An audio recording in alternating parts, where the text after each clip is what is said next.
Super শপে দুই psycho এক গ্যাংস্টারের বউকে ইপটিজিং করে, আর এই ঘটনা মন নেয় এক ভয়ঙ্কর প্রতিশোধের খেলায়। শেষ পর্যন্ত যে কতটা ভয়ঙ্কর রূপ নেয় যা আপনি কল্পনাও করতে পারবেন না। আজ আমি যে মুভিটি এক্সপ্লেন করতে যাচ্ছি এটি 2024-এ মুক্তি পাওয়া একটি তামিল মুভির গল্প, যার নাম পানি। অর্থাৎ এই ছবিতে রক্তকেও পানির মতো বাহিত হতে দেখবেন। আসুন দেরি না করে শুরু করা যাক।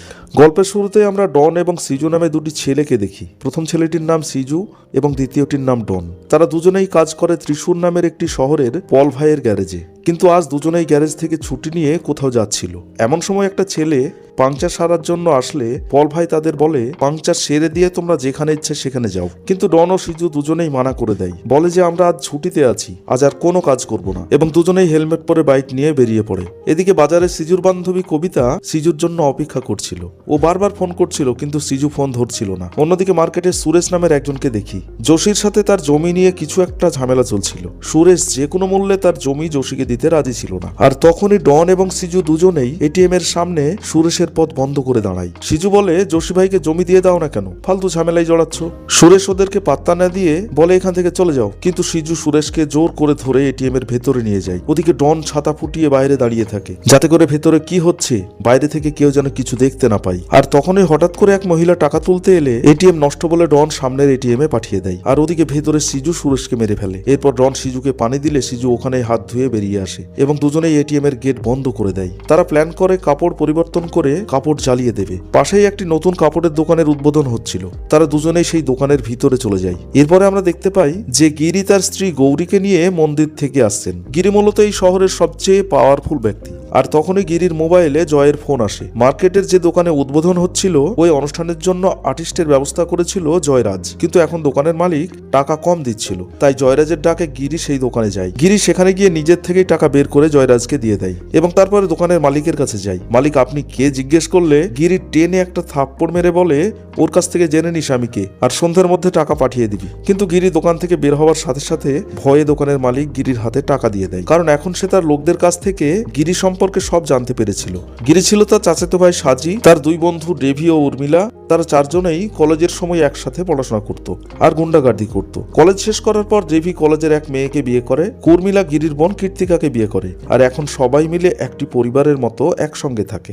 বর্তমানে শুধু ডেভি অপরাধমূলক কর্মকাণ্ড করে আর তার গ্যাংয়ে রয়েছে 400-রও বেশি ছেলে। কিন্তু এখন সে আর ছোটখাটো বিষয় গুন্ডামি করে না, আর তাদের পক্ষ থেকে কাউকে উত্ত্যক্তও করে না। তবে যদি কেউ তাদের সাথে মস্তানি করে তবে তাকে ছেড়েও কথা বলে না। এখন এই শহরের ভয় দেখানোর জন্য গিরির নামটিই যথেষ্ট। আজ গিরির বোন কীর্তিকার জন্মদিন, তাই সবাই সন্ধ্যার পার্টিতে কীর্তিকার সাথে দেখা করতে গৌরীর বাড়িতে যায়। এখানে আমরা কল্যাণীকেও দেখি, যিনি গিরির কাজিন এবং সম্প্রতি একজন আইপিএস হয়েছেন। তারা কথা বলছে। ওদিকে আমরা ডন ও সিজুকে দেখি, তারা দুজনেই ড্রেস চেঞ্জ করে এটিএম এর সামনে দিয়ে যাচ্ছে। তারা লক্ষ্য করে এখনো কেউ টের পায়নি। একটু সামনে যেতেই কবিতা এসে হাজির। কবিতা বলে, আমি কখন থেকে তোমাকে ফোন করছি, এক্ষুনি আমার সঙ্গে চলো। কিন্তু ডন তো এখন যেতে পারবে না, কারণ কাপড়গুলো তাকে পুড়িয়ে দিতে হবে। এরপর সাজু একটি ঝাড়ি মারলে কবিতা রাগ করে সেখান থেকে চলে যায়। এরপর ডন আর সাজু একটি নির্জন জায়গায় গিয়ে কাপড়গুলিকে পুড়িয়ে দেয়। কাজ শেষ করে তারা আবার এটিএম এর সামনে দিয়ে যেতেই দেখতে পাই দরজা দিয়ে রক্ত বেরিয়ে আসছে।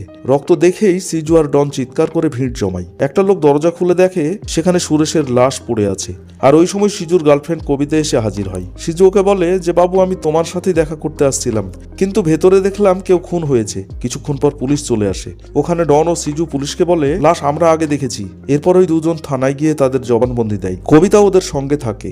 সিজু পুলিশকে বলে, আমার গার্লফ্রেন্ডের সাথে দেখা করতে এসেছিলাম, আর সর্বপ্রথম আমিই লাশ দেখেছিলাম। কমিশনার বলে, তোমরা দুজনেই থানায় না জানিয়ে শহরের বাইরে কোথাও যাবে না। এদিকে বাজারে সুরেশের খুন হওয়া শুনে সাজি আর গিরিও অবাক হয়ে যায়। এরা দুজনেই সুরেশকে আগে থেকে চিনত। তাই সাজি ডেভিকে ফোন করে। ডেভি তখন সেটেলমেন্টের জন্য কোথাও যাচ্ছিল। সাজি তাকে জিজ্ঞেস করে, সুরেশকে কে খুন করেছে? ডেভি বলে, আমি খোঁজ নিয়েছি, আমাদের কোনো লোক এর মধ্যে জড়িত নাই, নতুন কেউ হতে পারে, আমি খোঁজ নিয়ে বলছি। এরপর ডেভি সেটেলমেন্টের জন্য চলে যায়। ওদিকে গৌরী সন্ধ্যের পার্টির জন্য কিছু কিনতে সুপার মার্কেটে যাচ্ছে। গিরিকেও ফোন করে সুপার মার্কেটে আসার জন্য বলে। মার্কেটের বাইরে সিজু আর ডন দাঁড়িয়েছিল। গৌরীর দিকে চোখ পড়তেই তাদের মাথা নষ্ট হয়ে যায়। ওরা দুজনেই গৌরীর পিছন পিছন ভিতরে যায়। এরপর গৌরীর কাছে গিয়ে গৌরীর শরীরে টাচ করে দেয়। তখন গৌরী চিৎকার করলে সিজু সরি বলে ওখান থেকে চলে যায়। গৌরী রেগে গিয়ে বাইরে যেতে শুরু করে, কিন্তু তখনই গিরি সেখানে আসে এবং গৌরীকে দেখে সে বুঝতে পারে কিছু একটা হয়েছে। গৌরীও তাকে সব বলে দেয়। এরপর গিরি রেগে গিয়ে তাদের দুজনকে আচ্ছা করে পেটায় এবং গৌরীকে নিয়ে চলে যায়। এরপর সন্ধ্যায় সবাই কীর্তিকার জন্মদিনের পার্টিতে যায়, খুব এনজয় করে। পরদিন সকালে সুরেশের শেষকৃত্যে যায়। গিরি সেখানে যোশীকে দেখে, যার সাথে সুরেশের জমির বিরোধ ছিল। তাকে ডেভি নিয়ে গিয়ে গাড়িতে বসায়, কিন্তু যোশী বলে যে তার সুরেশের সঙ্গে সম্পত্তির ঝগড়া ছিল ঠিকই, কিন্তু ওর মার্ডারের সঙ্গে কোনো সম্পর্ক নেই। ডেভি ওকে হুমকি দেয় যে পুলিশের সঙ্গে সঙ্গে সুরেশের মার্ডারকে আমরাও খুঁজছি, তোমার যদি এতে হাত থাকে তাহলে কিন্তু তোমার খবর আছে। ধমকি দিয়ে যোশীকে গাড়ি থেকে নামিয়ে দেয়। ওদিকে মার খেয়ে ডন আর সিজু সরকারি হসপিটালে ভর্তি আছে।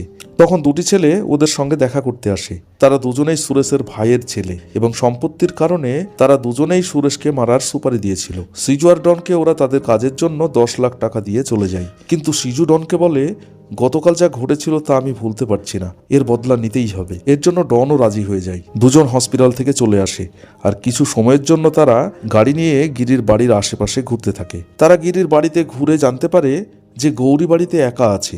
ওরা দুজনে গোপনে ঘরে প্রবেশ করে, কাজের মেয়েটিকে একটি ঘরে ঢুকিয়ে তালা দিয়ে দেয়। তারপর তারা দুজনেই গৌরীর কাছে যায় এবং তাদের দুজনকে দেখে গৌরী খুব ভয় পেয়ে যায়। দুজনেই গৌরীকে ধরে বেঁধে ভিডিও বানাতে থাকে। সিজু প্রথমে গৌরীকে চুমু খায় এবং তারপর কাপড় টেনে খুলে ফেলে উলঙ্গ করে দেয়। এরপর এরা দুজন চুপচাপ ওখান থেকে চলে যায়।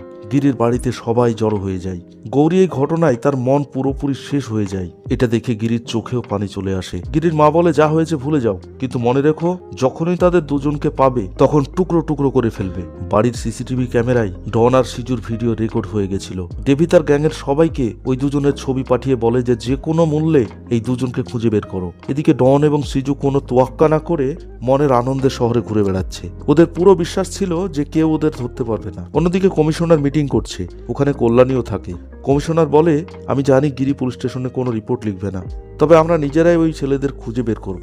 কমিশনার কল্যাণীকে বলে কিন্তু আপনি তো পুলিশের লোক, আপনি গিরিকে বুঝিয়ে মামলা করতে বলুন, আমরা যে কোনোভাবে এই দুটিকে খুঁজে বের করব। এদিকে একজন পুলিশ ডেভিকে বলছে যে এটিএমে যে খুন হয়েছিল সেটি ওই দুই ছেলেই করেছিল। এখন ডেভির সাথে পুলিশও ওই দুজনকে খুঁজছে। তখন ডেভিকে একজন ফোন করে বলে ওই দুজন পল ভাইয়ের গ্যারেজে কাজ করত।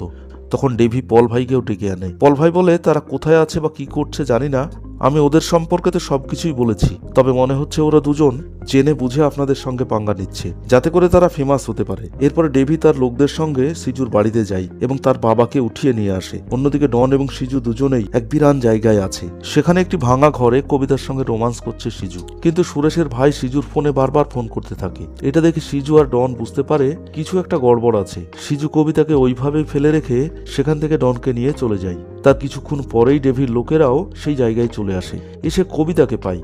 কবিতা ওদের বলে ওরা তো এক্ষুনি চলে গেল। ডনের লোকজন কবিতাকেও তুলে নিয়ে আসে। এরপর ডন আর সিজুর সাথে যুক্ত সবাইকে একে একে তুলে আনে, তবে এরা দুজন এইসব কিছুই জানতো না।